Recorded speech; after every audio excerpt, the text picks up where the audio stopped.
he can convert that extra 100 mana into over 150 extra damage, because that'll be the difference as far as the early sustain was concerned. Now, we didn't actually get a chance to check out runes and masteries, but you can expect probably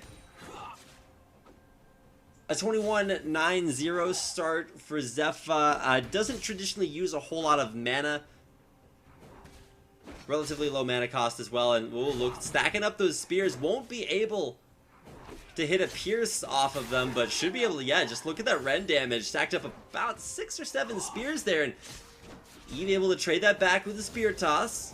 And you should actually see a max on the spear toss early on if you want, and we've actually seen this from our one previous Pantheon game. You can actually choose to max your Heartseeker Strike, and that's actually more damage overall in the 1v1 all-in, but it won't be quite as much damage as far as harass is concerned early on. And so if Eve wants, he can just seed the harass, like not go for quite as much of that early on, put extra points in a Heartseeker Strike, but level 2 actually walking forward.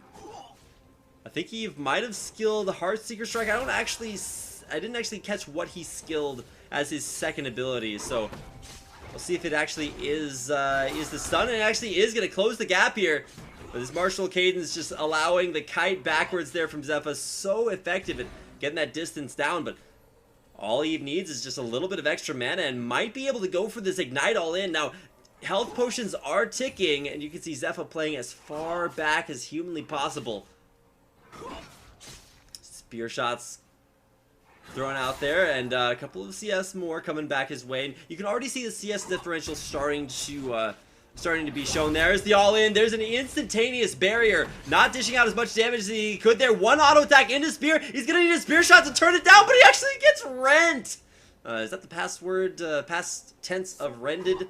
I don't know. The Rend able to come in there and pick up the kill. Regardless of the way you want to look at it, great job waiting out the barrier, but at the end of the day, he actually put too much distance between himself and Zefa. Zefa just able to kite perfectly between auto attacks, and right when you think it's going to take one more auto to turn it around, auto, the Rend, the 400 gold, and game number 1 will go to Eve, or go to Zefa over Eve.